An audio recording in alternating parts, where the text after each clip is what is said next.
Sunday school 24 months.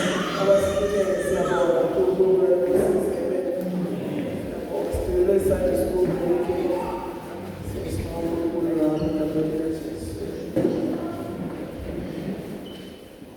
Hallelujah. Hallelujah. Jesus is one. Hallelujah. For this day, we bless you, Lord.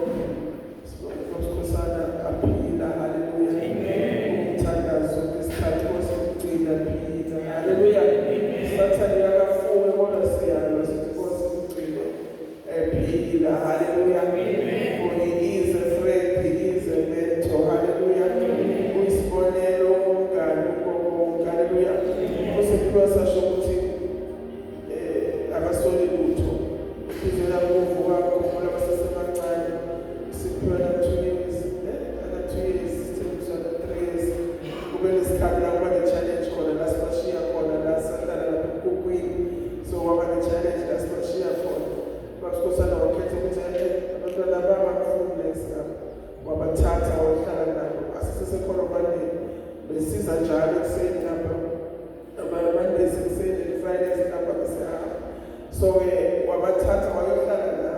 Going to cover running at the 3 years and 2 years, man, because everybody get the challenge, attending Vume, so what was the Sana, Tina Sintola, Babucha, Babu Shaisa, Kala inside of Shaisa, a Baba told me, wow, 5 o'clock, but since 12 us shop and in the corner, it's valley, sitting woo, so really, so cold. And when I started to see what said, so what can I say the shop to search and I'm as well as we are born the way they are called. But that's because you are showing me a different thing now. Which is the devil's fool, and he's born a metal, and he's born a massive figure. Hallelujah. Let's see what you want to put more, because you are phone, because you are trained, because you can find out.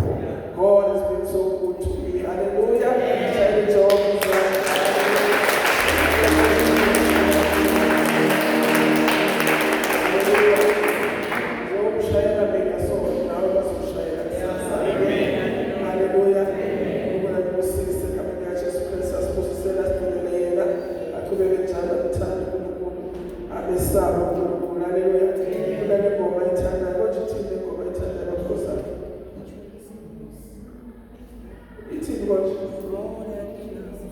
You are more than enough.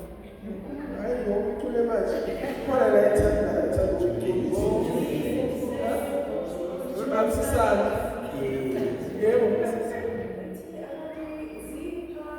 Amen.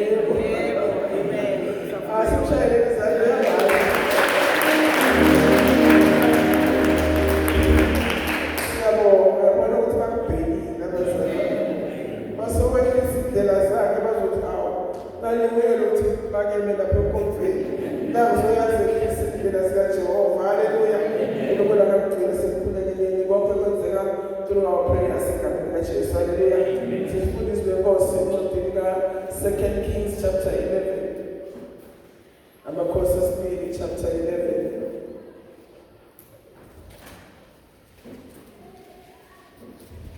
The verse 1 to 8. 2 Kings chapter 11, verse 1 to 8. U-Athaliya unina ka-Ahaziya esebonile ukuthi indodana yakhe ifile, wasuka waqitha yonke imbewu yenkosi. Kepha uJehosheba indodakazi yenkosi, uJoramu udadewabo ka-Ahaziya, wamthatha uJowashi indodana ka-Ahaziya, wameba phakathi kwamadodana enkosi abulawayo, yena nomzanyana wakhe ekamelweni lokulala. Amfihla ebusweni buka-Athaliya waze wangabulawa. Wayenaye ethukusiwe endlini kaJehova iminyaka eyisithupha. U-Athaliya wabusa ezweni.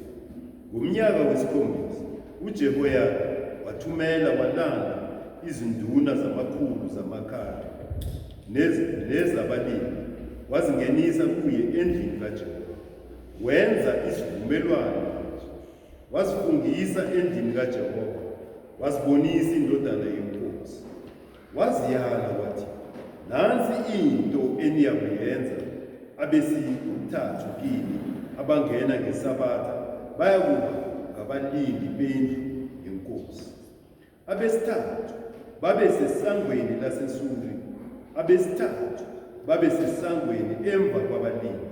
Niyilinde nokuyilinda indlu nidedelana.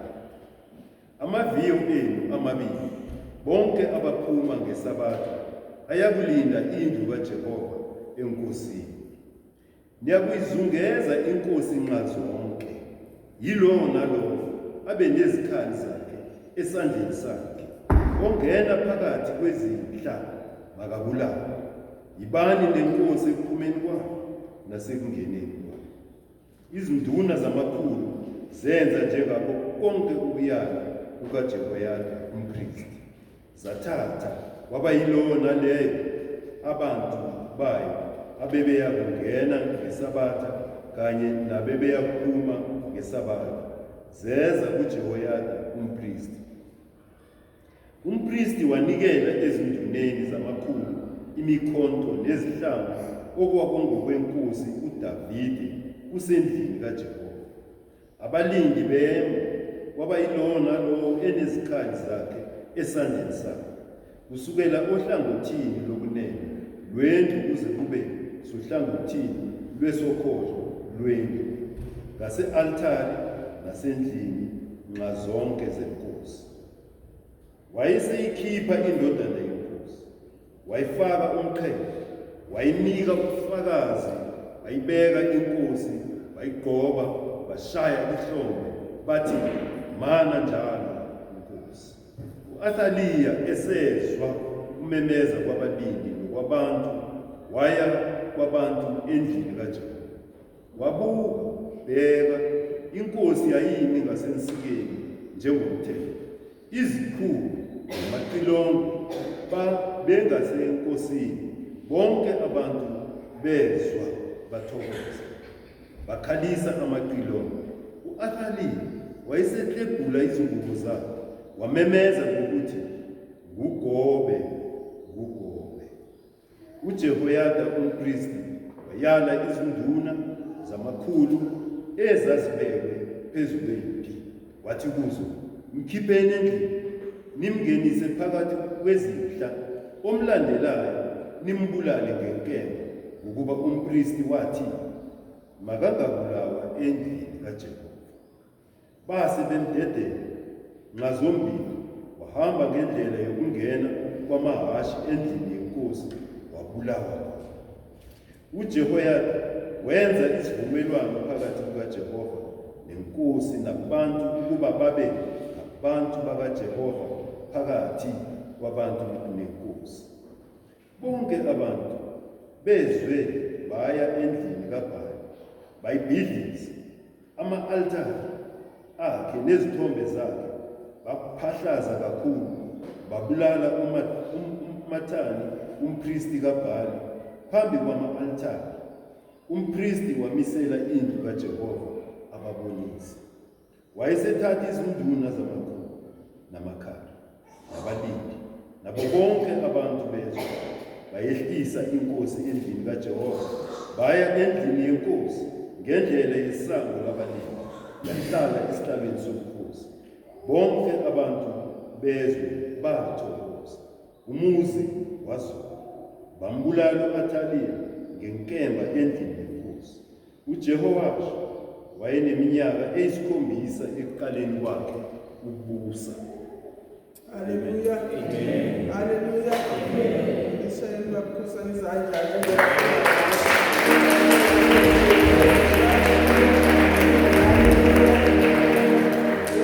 Present yakho kunika yona. Ayake umuzwa wathi papa kukhona. Angaze umuzwa nje afuna fluwe. Siyabonga uNkulunkulu ngayo. Haleluya. Siyabonga bazalwane sikhona ukuzwa konke ngoba kufuneka kahle. Haleluya. So la sifunda bazalwane elithi iBhayibheli kwakuyinkosikazi kaJehoramu. Jehoramu ebusa kwaJuda, inkosikazi yakhe ku-Athaliya. Athaliya lithi iBhayibheli wayeyindodakazi ka-Ahabi noJezebeli. Haleluya. Siyakhumbula lekhampuni Ahabi noJezebeli. So-ke u-Athaliya wayeyindodakazi ka-Ahabi noJezebeli futhi eyinkosikazi kaJehoramu. So uma sikhuluma ngo-Athaliya sikhuluma ngomuntu wesifazane ogama lakhe lalisho ukuthi uJehova uyabusa. Haleluya. God reigns. Jehova uyabusa. Lihle igama lakhe, lisho kumnandi igama lakhe, lisho something about God. Kodwa masimbheka Athaliya, she was not as her name. Wayewohlukile kunegama lakhe. Uma sibheka umama wakhe uJezebeli, naye wayefana naye, wayengumbulali. So she took it after her mother. Umama wakhe wayengumbulali. Noma bebulala but bayafuna ukuthi makube kuhle kini. Umama kumnikeza igama elihle ngoba efuna ukuthi kube kuhle. Ufuzo liyambamba Athaliya ufuzo uJezebeli mamakhe. Ugcwala umoya wokubulala.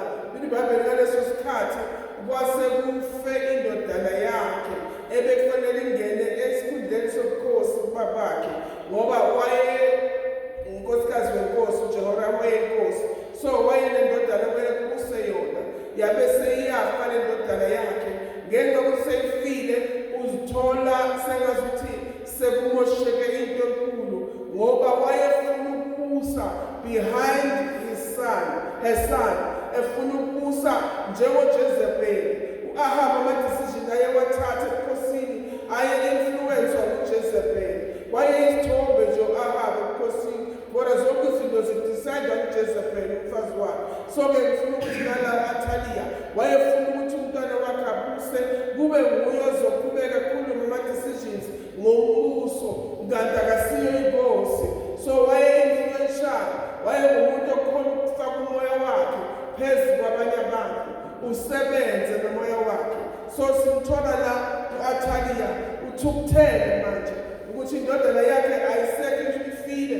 So akakwazi ukuthi aqhubeke abe namandla ebukhosini ngoba laba abanye abantwana nabanabo umama wabo nabo bayabavuma ukuthi kube nguye ozokhuluma empilweni zabantwana babo. So simbona la inhliziyo yakhe iyathukuthela, uzafikelela ngoba wayenesidi yokubulala phakathi kwakhe. Udecide ukuthi I want to kill all the children of the king. Bonke abantwana beko the seed of the king. Wayedestroya yonke, wabulala bonke. iBhayibheli ngalesikhathi sathi sabulala ukhona indodakazi yakhe u-Ahabi eyayikhethile ukungafani naye ngoba empilweni uyayenza ichoice. Awenzi into abayenza ekhaya noma seyibona iyimbi, kodwa wayenza ichoice nontombazana uJehoshiba. Wathi iBhayibheli ngalesikhathi u-Athaliya ebulala the rest of the king's kids, iBhayibheli uJehoshiba watshontsha uJosiya, wamtshontsha wambalekisa uJosiya, wambalekisa wayomfihla. iBhayibheli wamfihla ekameleni eliphakathi, wamfihla ekameleni elingaphakathi, wathathwa wayofakwa ethempelini. Emva kwalokho ngalesikhathi emthatha emfihla, iBhayibheli wayena-6 years kuphela uJowashi. Ngalesikhathi emthatha yomfihla uJehoshiba. So uJowashi la ofihlayo kubusa u-Athaliya, ufuna ukubulala zonke, kodwa wayesho yena ukuthi ubulele zonke, kanti wayengazi ukuthi there's a remnant ikhona ingcosana esele uJehova azifihlele yona ethempelini lakhe. Haleluya, haleluya. Ufuna ukusho kulezi khathini zonke ezidlulile empilweni yethu, we have remained as a remnant, ingcosana uJehova azifihlele yona ethempelini lakhe. Haleluya. Wayehlezi ethempelini egadiwe. iBhayibheli wayemnikeza inesi noJehoshiba, wamnikeza inesi ezokugada limkhulise. Ukhumbule ukuthi umntwana mayemncane kunemisinjwana ezwakalayo,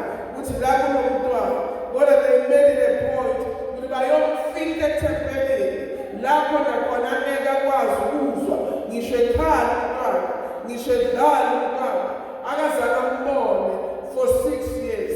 Wayesho ukuthi ngiqedile ngabantwana benkosi. There shall be no more a king kulo mbuso lo. Bazojikeleza, bajikeleze, bagcine bathathe mina, kubuse mina. Kodwa wayengazi uNkulunkulu osolakhe libhekile. Wayefihlile uJowash ethempelini. uNkulunkulu omsakasibusise egameni likaJesu. Lithi iBhayibheli kwafika isikhathi ebuncaneni bakhe. Wayemncane uJowash ngaleso sikhathi. uNkulunkulu emncane njalo. uNkulunkulu uthi time has come. Hallelujah. Ngoba isikhathi sokubusa kwakujwayelekile ukuthi babusa bebadala. Kodwa uNkulunkulu ngenxa yokuhlushwa kwabantwana bakaJuda, kwabantwana benkosi, uNkulunkulu uyamfihla, and because of isikhathi afanele uNkulunkulu asebenze ngaso ngoJosiya. iBhayibheli wamkhipha at the age of 6, wayohlala esithalweni ngomnyaka wesikhombisa. Sekade 6 years kuphelele. Ngoba uNkulunkulu esimkhonzayo uma ezifihlele wena, ukufihle for a reason, ukwenze ukuthi izinto zikhona zihlukubeze impilo yakho, but you remain a child of God. Waqhubeka ukukhonza, kukhona ukuhlekwa, kukhona ukubhekwa kabi, kukhona ukudelelwa ngenxa yoNkulunkulu omkhonzayo.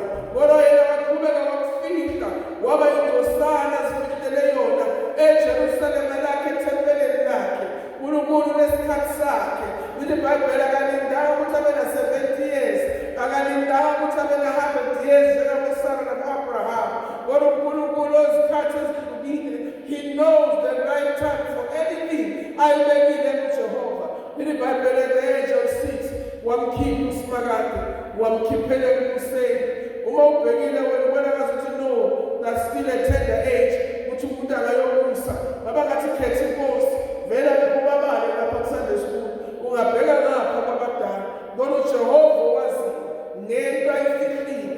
Ngalesikhathi emfihlile wayemkhulisa uNkulunkulu. Ngalesikhathi emvalele lapha for 6 years wayegusha izinto phakathi kwakhe. Kunezinto ezazibuye ezazilingana namadoda amadala ayehamba ngaphandle kweminyaka. Wayemdala umoya wakhe noma wayemncane emzimbeni wakhe. When God akhiphela ngaphandle, it is the right time for God. uNkulunkulu bayekhipha athi saluphuma phela ezweni lokuthunjwa ekuvalelweni. It is the right time for your God. God has seen when you are finally equipped, ugcwalisiwe ngezinto ezinamandla, ukwethembile uNkulunkulu. Bazalwane, ufuna ukuthi uNkulunkulu uma esikhiphela ngaphandle, it's because usethembile. It is enough la besinto ezikhona, sidusha izinto, sigcwalisa izinto. Isn't it the Holy Spirit? The nurse was with us. Sifihliwe ethempeleni, sifihlwe kuJehova, esinikezile esenimoya ongcwele lisifundisele izinto esingazazi ezizayo. Yabona kunezimo zozibona zima phambi kwakho, umangale ukuthi ngikhone kanjani, ngikwenze kanjani. Kodwa isikosi uNkulunkulu yazi ukuthi ngikugcwalisile. Though the age is still tender, wena mawubhekile unangeke umuntu ona-6 years ayohlala esithalweni abuse amadoda amadala. uJehova, the nurse was there. Lali mfihlile ethempelini, konke bekudiphozithe ngesini eliwumoya ongcwele. Lamgusha lamfaka zonke izinto ezifanelekile. Awushodi ngalutho egameni likaJesu, awesabi lutho ngoba ugcwaliswe umoya ongcwele ngezinto ezinamandla. Yonke into ngaphambi kwakho, you don't have to run away from anything. You are equipped. God has trusted you. Though the age is still tender, when I'm obeying to know mina, hayi mina ngibuye kuhluphekeni, mina njani ziningi izinto simpathize nazo. Kodwa uNkulunkulu has trusted you. Nakulesikhathi la sikhiphela khona uNkulunkulu ufuna ukubona siveza lento ayigcwalise kithi. Sigcwalisiwe bazalwane, kwabona into egcwalisiwe ukuthi lamandla angakanani. Uma ibresta lapha ikhipha okuningi ngoba igcwalisiwe. Sigcwalisiwe uNkulunkulu egameni likaJesu Kristu. We We are totally equipped. Akunalutho la sizothi khona. Hey, angazi ukuzokhona na. Yonke into sizokhona. Ngoba lo osibhalisile uthi there's nothing impossible with him. We are going to stand even before the day and we will declare life. Sizokhuluma impilo bazophila. Hallelujah. Even the lame abakwazi ukuhamba sizokhulumiswa bazosukuma. Abagulayo sizokhulumiswa bazophila. You may take it as a joke, but ufuna ukutshela ukuzomangala. Izinto uNkulunkulu azozenza ngenkosana yakhe abekayifikile ethembeni lakhe. Moya ongcwele oyinesi okwaziyo ukusikhulisa. Wasikhulisa njengoMoses okwathi ukhuliswa kusesi wakhe. Kanti inesi elimoya ongcwele elizele ukuzofaka izinto. Wathi uma ephuma lapho uMoses waphuma efanelekile egameni likaJesu. Sifanelekile. Hallelujah. Sifanelekile. Noma iminyaka bengazithi incane bawubhekile ufanelekile. Ngabe khona utho zobaphambi kwalo uthi ngisesemncane. Hayi mina ngazi enzeni. Mina ngazi ngibona umuntu enza lokho. Ithi iBhayibheli things that we never heard of sizozwa sizibone kuwe zenzeka ngawe. Lezi zingazange sizicabange ngazo izovela zibonakale ngawe egameni likaJesu Kristu. Hallelujah.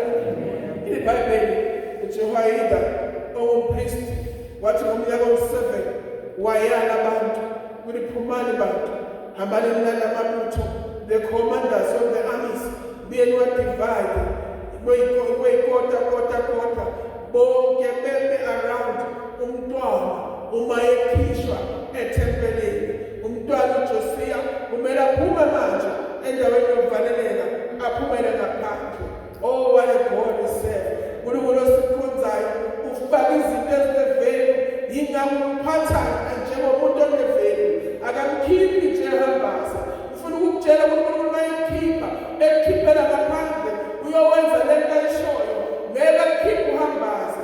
Ngishilo ngathi mina ube wilderness iphela uthi iBhayibheli ngalesikhathi uJesu elikwa ehlale iBhayibheli emva kokuba phendulile kuSathane emtshela ukuthi ulotshiwe ezwini ukuthi ukhonza inkosi uNkulunkulu wakho yena yedwa. Wayemphendula ngezwi uSathane 3 times. Sathane emlinga kodwa ekugcineni saseBhayibheli Sathane wamshiya.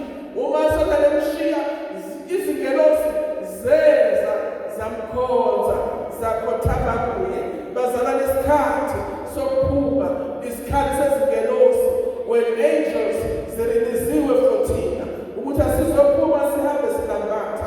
There's nothing ezokwazi kuba namandla phezu kwethu.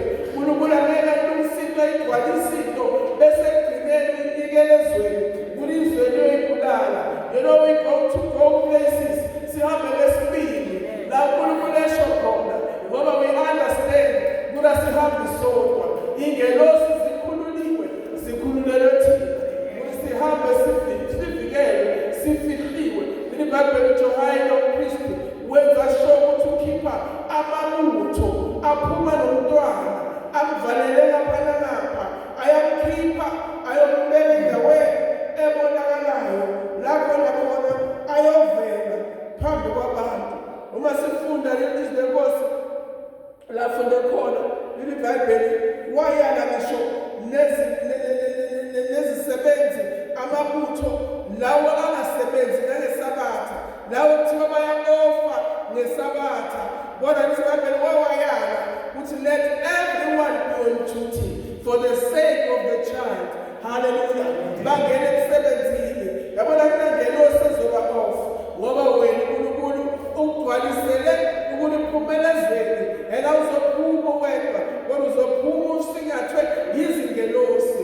It's time for the angels. They are surrounding you. Uphuma kuya ngaphandle uvikele wona amandla kunebutho around wena. Ngisho nalengelosi ezivamise ukuofa azizobofa 24/7. You will be guarded by angels. La uyakhona. In everything that God says do, wenze lesibili ngoba kunebutho around wena. Awuhambi wedwa. Hallelujah. Umuntu wathi ungena lapha hamba kokodwa kuloya emnyango uzoya ngesibindi ngoba angels with you. Even they will stand, they will arise because of the word. Ngempilo yakho wayesekakhulumile uJehoyada uKristu zazinele zabofa nalezi ezibofayo ngesabatha wayesekakhulumile uKristu futhi ukhulumile uNkulunkulu isikhathi sokukhuluma isikhathi sokuphuma yekela ukubopheka ulenze ubhayizana noma sokukhululile ukukhululile izindawo uloku hlezi lapha emva kweveni uhlale ucabanga ukuthi ngisaboshiwe. God has delivered us. God has set us free. Isikhathi sokuthi sihambe siphume simuve senze izinto uNkulunkulu azishoyo. We have been given angels. Fear not. Uzosaba kanjani ngoba uyaleza ingelosi ngempilo yakho egameni likaJesu. Atalia is still living, but Jehovah has given you protection engaphezu kokucabanga we-Atalia. Uvikelekile wena egameni likaJesu. At the young age uNkulunkulu afuna ukubeka ngayo ukuvikela lo simakade egameni likaJesu Kristu. Hallelujah. Hallelujah. uNkulunkulu uthi eBhayibhelini lo priest lezingelosi wayeziphathisile ezandleni zazo. They are not just going empty-handed, but ziphethe amawikhothi amangalisayo, ziphethe izikhali, imicibisholo yonke into isezandleni zezingelosi for the sake of umntwana. Kugade umntwana yedwa ngoba ibutho libambele amabutho abo-100 ayegade nje umntwana oyedwa. Can you imagine? Kuyangithokozisa ukuthi mamso angihambi nengelosi eyodwa kunebutho elalini elizowenza sure ukuthi whatever God is saying empilweni yami kuyenzeka egameni likaJesu. There's nothing ngaphandle ezothinta mina iphumelele. Babephethe izikhali yonke imicibisholo beyiphethe every report bebeyifanele babeyiphethe ngoba uNkulunkulu bayesikhipha uthi no weapon fashioned against us shall prosper. Ethanda usathane engathandi ngoba kuphinde nakufumile ngathi ngeke kubone kwenzeka egameni likaJesu Kristu waseNazaretha. So nothing will come closer to you egameni likaJesu Kristu. Ngesana uNkulunkulu bayekhipha khiphela phuma suka lawo lezikhona. Understand when it's time. No by age when about to begin uyibone ngathi ayikafanele these things isifanele abafundisi abakhulu yayifuna ukutshela uNkulunkulu ukukhipha because you are worth ufanelekile uyiko konke lokudingakalayo ukuze ukhona ukufeyisana nalezi zinto zonke ezizayo egameni likaJesu. Uma uNkulunkulu esithumela abantu phakathi kwethu ebandleni uNkulunkulu understandayo ukuthi sesi-right. That is why azosithumela abantu ngoba uyasazi ukuthi wena ubheke age which is still 6 years but God knows ukuthi you are a man, you can rule. Hallelujah. Unamandla kuwe ungabusa egameni likaJesu. Hallelujah. Uyabusa wena ngamandla avela kusimakade egameni likaJesu Kristu waseNazaretha. Leli Bhayibheli uKristu Jehoyada wathatha umqhele wawufaka ekhanda lomntwana onguJosiah. The crown yomkhosi wayifaka ekhanda. Makhuluma nge-crown sikhuluma ngento ebonakalayo, into ezokwenza ukuthi Atalia abone and mayebona Atalia akabe nokuthula kodwa iBhayibheli usisiwe lo mntwana ngoba kuminxa zonke around yena. There's no weapon fashioned against him that shall prosper. Wamfaka umqhele ekhanda lakhe. Hallelujah. Ithi bese kamfaka umqhele wamnikeza the copy of the covenant. Wamnikeza icopy yalesivumelwano sobukhosi. Hallelujah. When God ekhipha endaweni yokufihla ukunikeza something that cannot be broken. Yabona le position akunika yona lo msebenzi akunika wona. No one shall break that covenant. Ayenzile na uNkulunkulu. uNkulunkulu wenza isivumelwano ukuthi wena you will rule, you will be a king. Angeke uphume usesemjosiah, ngeke uphume usesewumncane ngoba uphuma la sowunomqhele awubeke ekhanda lakho.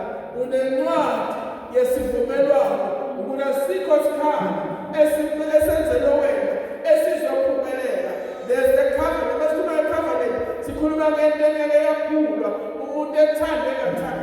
they will never break that covenant, for God has ordained you to be king. Hallelujah. Awuphumeli uyotheshezela la uyakhona, awuphumeli uyoveza ukhosi bukaNkulunkulu. iBhayibheli wafaka kuphela ekhanda lakhe egameni likaJesu Kristu, wamnikeza nencwadi yesivumelwano wayephethe esandleni sakhe, eshoyo ukuthi whosoever onenkinga, let him break this covenant.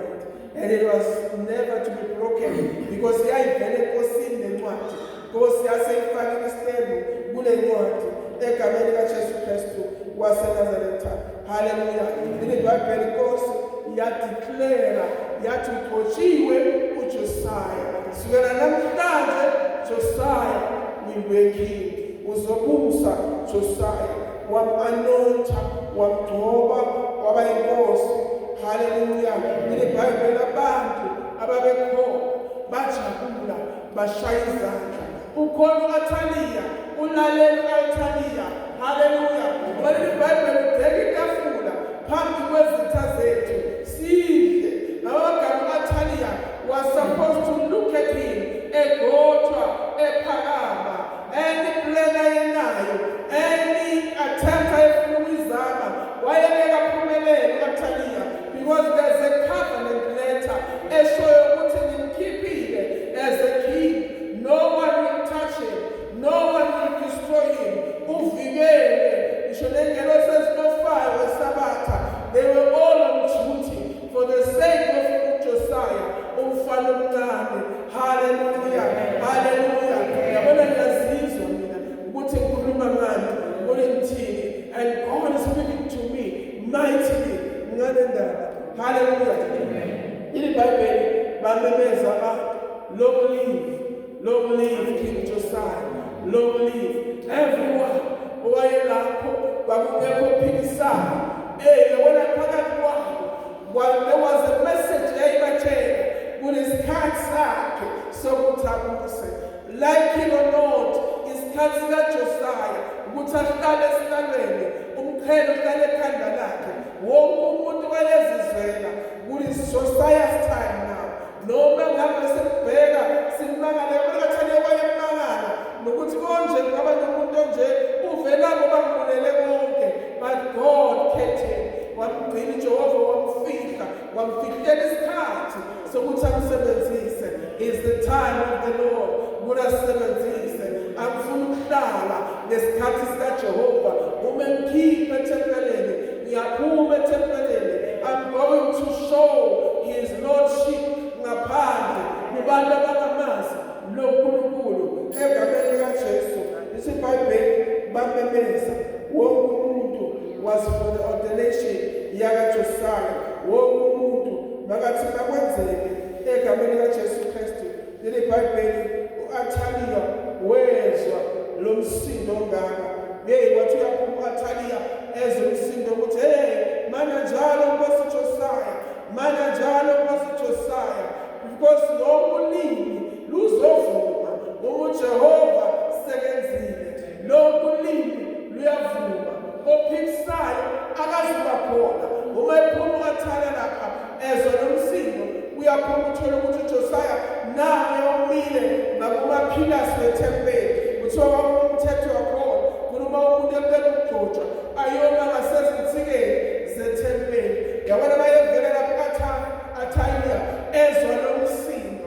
Uma ezwa lo msindo uthi uyabheka lo msindo plus nalokuma ebaphila wethempeli. Wabona uAthaliya ukuthi konakele la kwaJuda, kwenzakaleni without my knowledge, because when uNkulunkulu afuna ukwenza akayokokota ekhanda Athaliya. Asizwa ukuthi uKristu ufika Athaliya manje sekufuna ukwenza lokho uthini, akafunanga view yakhe, but God did what he knew ngesikhathi esifanele. With no help of anyone, he assigned his angels for impilo yakho. Bazozwa kangathi usavalelekile, kanti izinto sezenzekile. Jehova uvunile leyo minyango, Jehova ukhiphile labo bahlekisa khona, Jehova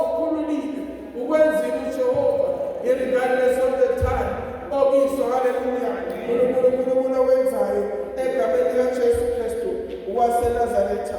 Jehova lithi eBhayibhelini uJehoyada umpristi waqhubeka nomsebenzi ekhululekile angamandi nokuthi kubeka Athaliya khona kwathi qhubeka lula uthembeni uJehoyada umpristi uthemba uJehova osimakade okuyisikhathi sakhe sokuthi avela abonakala phezu komuntu wakhe waqhubeka ekhululekile. Leli Bhayibheli uAthaliya ngalesikhathi azamisenda phuma ebona inkosi seyimile kumaPilato lithi eBhayibheli wamangala ebona icrown wakhala uAthaliya ekhalela ukuthi kukhona ogcotshiwe, khona uJehova umfaka endaweni, kukhona uNkulunkulu ambekile ebukhosini ngoba vele wayekhalela umkhosi. Leli Bhayibheli wadabula impahla zakhe wakhala wazikhiqiza phansi ekhalisa ukuthi ubukhosi sebuthethwe. Kunabanikazi ubukhosi ebazalwane mina isibongo sami la kuya khona kwaMhlanga angase nizwe ukuthi kaMhlanga kunenkosi eyakaMhlanga isibongo sami noma sekungathiwa kunobukhosi eDaspuru noma bangathiwa ubukhosi bamaSwazi angeke nje nize nisondele nakakhona ngoba ngiyazi-understand ukuthi I don't have that blood yokuthi ngiyobusa abantu. Angikaze ngizwe history yakithi ukuthi kukhona inkosi so ngeke ngasondele. Bantu uAthaliya yena ngenxa yespirit esasibuye wayezibona endizeva yabona ubaba wakhe uJezebheli wafuna ukubusa ku-Ahabi emdirector emtshela zonke izinto nokuthi u-Ahabi azabulala aboNabhothi ababangisa izintweni sabo. Ile jealousy eyayikhona from Jezebheli umama ka-Athaliya so naye wayephethwe yileso spirit noma ubukhosi kamngekho kuye ukuthi nje umfazi wenkosi. That does not give you a right yokuthi bese uyabusa bekhona abanikazi begazi lelo kodwa ngenxa yejealousy eyayibuye wayebona kufanele yena kungabafanelanga abantu ngoba uJehova azange ayomtshela ukuthi seyisikhathi but God did it through his priest. Wambeka endaweni waphakama umntwana omncane uNkulunkulu wamenza waba mkhulu. Haleluya. IBhayibheli wayala nompristi wathi hey loyo Athaliya loyo manje qale sondela eduze komntwana cedani naye. Isikhathi sasisimbi ngaleso sikhathi ukuthi uAthaliya azama ukulwa azama ukungena ebukhosini kwayisikhathi esisensitive because inkemba yayiready ukuthi when she comes closer inkemba mayikhathe mayisike inkemba ngoba kusondele empini akafanele ukusondela kuye. He is no longer the child la bekubulawa khona abantwana naye fanele ukubulawa. Wamhlela udadewabo wamkhipha uNkulunkulu wamgcwalisa wamkhipha ugcobo lwalukuye lwalubeke livume ukuthi uAthaliya mthathe ababe-around yena ingelosi ezi-around wena ngeke zivume ukuthi uthinte ugcwalisiwe ugcwele amandla unomlilo awuthatheki for isikhathi sisho njalo. Understand yourself and stop standing in one place. Understand uNkulunkulu ukukhipha kwabasebenzile empilweni yakho. Fear not. Josiah makabona umlangalo ngabekambona sesemncane ebhiza khathabana wayekafanele kusaba wema ngesibindi wamangalisa umntwana 6 years umile sibindi thembe ingelosi walaround yena. Haleluya. Sizoba bazalwane noma usathane eplenani noma usathane ekhulumani when it's time for us ukuthi siphumele ngaphandle izwe lazi kuNkulunkulu ebesihamba naye uNkulunkulu onjani uthi kongcwele kempeni yilapho uthi so that they may know that I have been with you. Kuzofika isikhathi where they should know and this is the time labamele bazikhona isikhathi sokuphumela ngaphandle kukaJosiah. Whosoever uzosondela inkemba imlindile ngoba isikhathi sihamba nenkemba asikho isikhathi esenzele wena esiyophumelela. IBhayibheli lokulini olukuvukelayo wena olulapha you want to put it on the road. Hallelujah. Uyalapha nolimi oluvukelayo egameni likaJesu Kristu. Hallelujah. IBhayibheli khona lapho sekafakiwe ebukhosini. IBhayibheli uAthaliya wabanjwa wayiswa esangweni lamahashi la kwakungena khona amahashi wayiswa khona wabulawa khona igazi lakhe lachitheka khona njengokusho kukaSimakade ukuthi she will not die in the house of God. Ngeke afele tempelini, ngeke kwenzeke. She must go and die outside the temple. Nilibabheli kwenze kanjalo wayofela ngaphandle kwethempeli angalethi ihlazo ethempelini likaNkulunkulu ukuthi igazi lakhe lichithekele ethempelini libe yisichitho ethempelini nilibabheli wafela ngaphandle njengokusho kukaNkulunkulu. Hallelujah. God has protected you. Hallelujah. Hallelujah. Whosoever wants you shall receive the sword around you. Egameni likaJesu uvikelekile. Ona manje uvikela. Whosoever wants impilo yakho ngalesikhathi esirongo ngeke aphumelele egameni likaJesu Kristu. Hallelujah. Wahamba wayongcwatshwa ngaphandle. Hallelujah.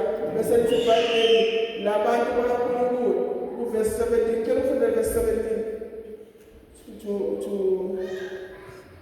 18, 17 to 18. Verse 17, 2 Kings 11. Ifundeka ngale uJoyada wenza isivumelwano phakathi kukaJehova nenkosi nabantu ukuba babe ngabantu Verse 17. Verse 17. Okay.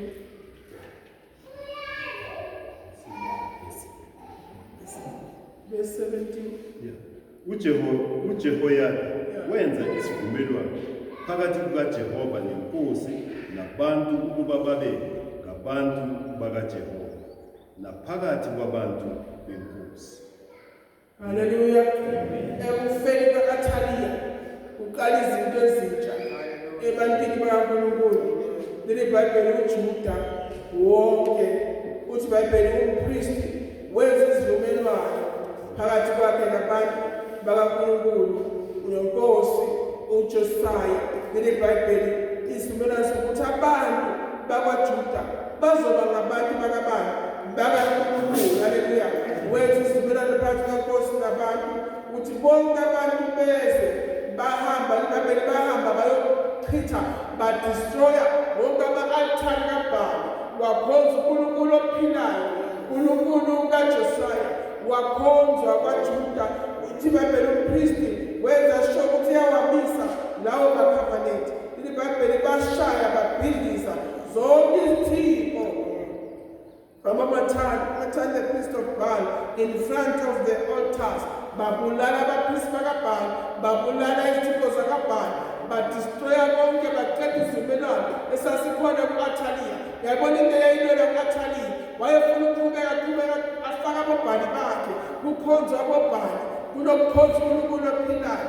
uJehova wathi, I will never allow her to rule, but umntwana uJosiya ngenxa yokuthi lo mntwana esaba uNkulunkulu uzobusa. The entire nation of Judah izokwazi uNkulunkulu ophilayo. uBhali angeke ema, akanamandla okuma egameni likaJesu Kristu waseNazaretha kwabhidlizwa konke. Hallelujah. Hallelujah. iBhayibheli umpristi wenza sure ukuthi kuyema lokho kwagadwa throughout. The king then took his place on the royal throne, and all the people of the land rejoiced, and the city was calm, because Athaliya has been slain with the sword at the palace. So the Bible ajabula abantu bethokoza abantu inkosi ithatha isihlalo sayo egameni likaJesu, and the city was calm. Kwaba nokuthula kwaJuda, kwaba nepeace. Upheko zadlula zaphela kwaba mnandi. Oh, what a God ofaka lesikhathi esimnandi lapho ukukhala kuphela khona, ukuhlupheka kuphela khona, ukuhlushwa kuphela khona, ukuhlekwa kuphela khona, ihlazo lisuswa khona, eletha injabulo. Hallelujah.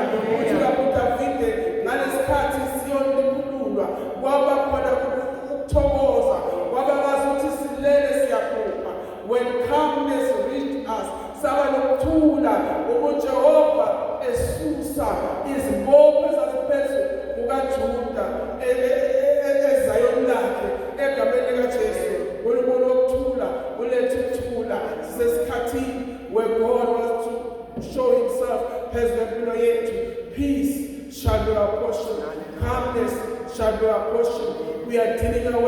with the bar.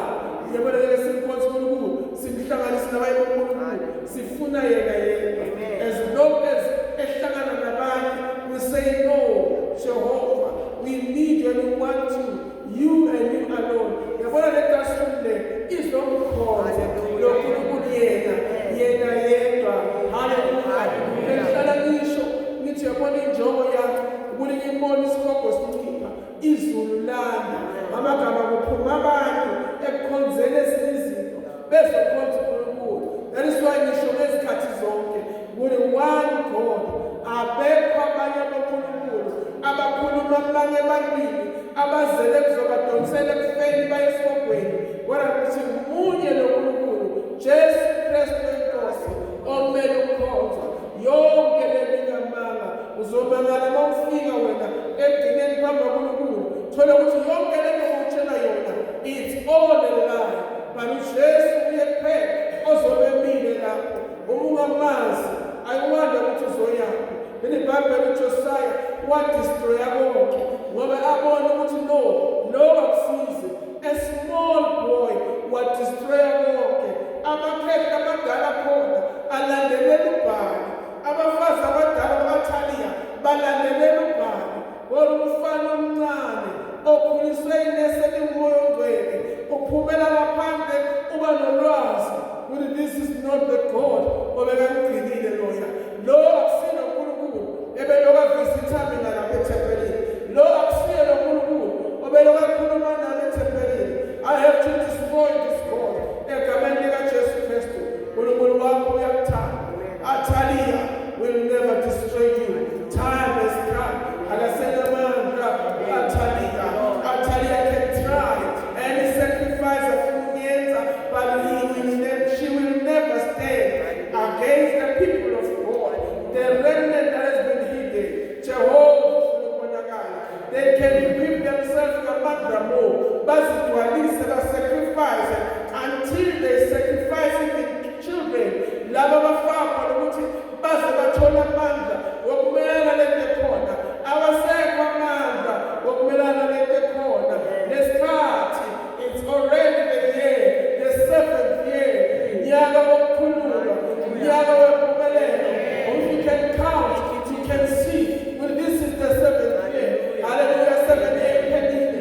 Singena esikhathini la uNkulunkulu khona efuna ukusishayinisa, efuna ukwenza abantu bakhe. Who can stand before this God? IBhayibheli wayeyalingelosi. Kunezingelosi abathina abazalwane. Wilderness time is over. There are angels all around us. Zigadile ingelosi. Whoever touches you shall be touching his dead, shall be touching her dead. Hallelujah, egameni likaJesu. Ngeke safa, sizophila. Egameni likaJesu. Psalm 118. IBhayibheli ngeke sife, sizophila. Fundela yona seliqedile. Psalm 118 verse 17 to 19.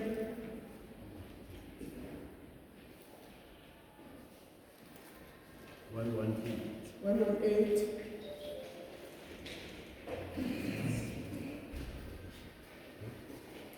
Verse 17 to 19. verse 17 to 19. Angiyiku, kepha ngiyaphila, ngishumayele imisebenzi kaJehova. uJehova wangilaya nokungilaya, kodwa akanginikelanga ifeni. Ngivuleleni amasango okulunga, ngingene ngawo, ngimdumise uJehova. Yileli isango likaJehova, olungileyo uyakungena ngalo. Hallelujah. Ngivulelele amasango, ngimdumise. The gates of righteousness, so that I can praise him. Because I shall not die, I will live to declare the goodness of the Lord. Hallelujah. If you stand on that, IBhayibheli ivulelele amasango obungcwele. Amagama, whosoever shall declare that I shall not die. It is because after holiness, it's because of ubungcwele. Ukuthi angene ebungcweleni adumise uNkulunkulu. No one will live when akafuna ukulunga kukaNkulunkulu. Athaliya ufika esikhathini la efisa ukubulala khona. I have seen the spirit of death. Hallelujah. Bengisabatshela ukuthi I think it was on Monday, Kusaka Monday, the spirit of death, Sihamba, Langa Panji. Hallelujah.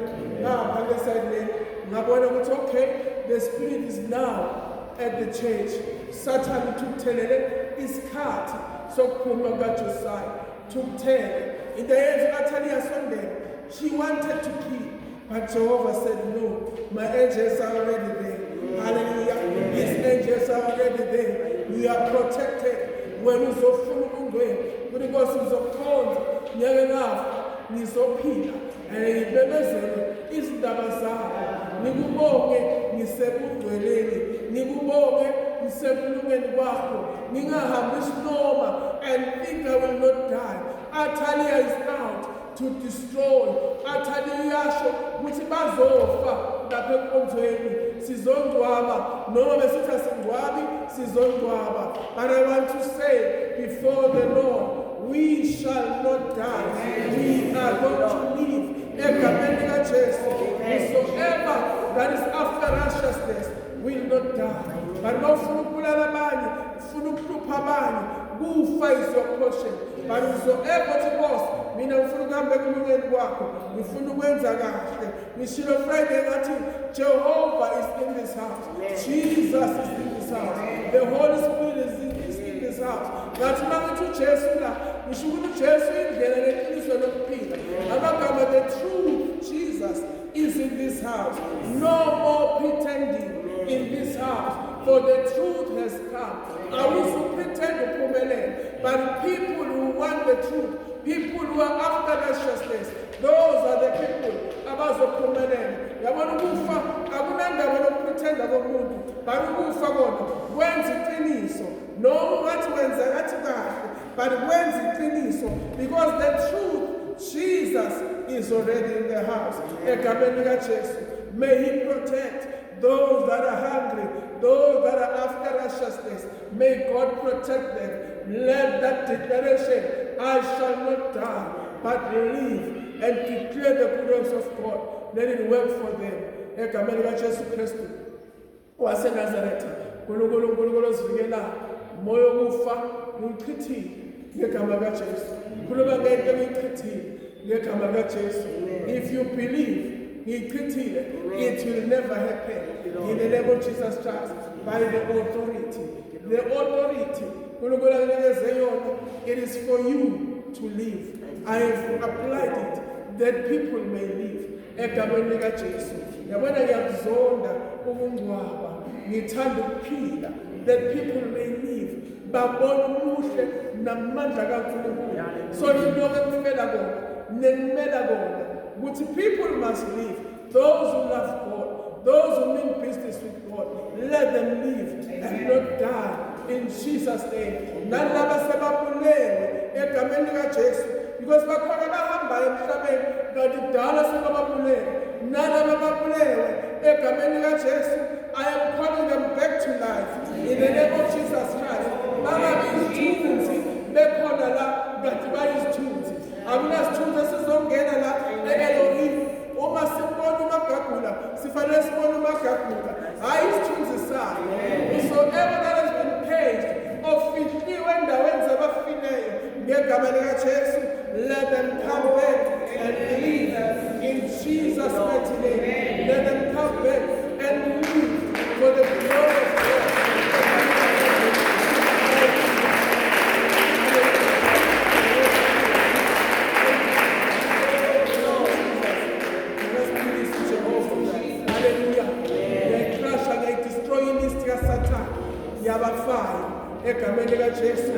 Let that list be blotted out by the blood of Jesus Christ.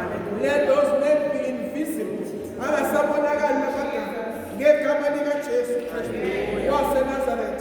Mufa is not our portion. In the name of Jesus Christ, Mufa is not our portion. Sizophakama ufuna sikhulekele abantwana egameni likaJesu. Thina sibadala siyazenzela ama-choices. But I want us to pray for the kids. Kuba bazoba ngama-sacrifice kaSathane ngegama likaJesu Kristu. Siyabona la izweni kunjalo nje kubulawa abantwana kulesikhathi esikiso. I want us to declare for the children. They are coming in now. uthe kuzobabiza ngiyabafuna, they will come and declare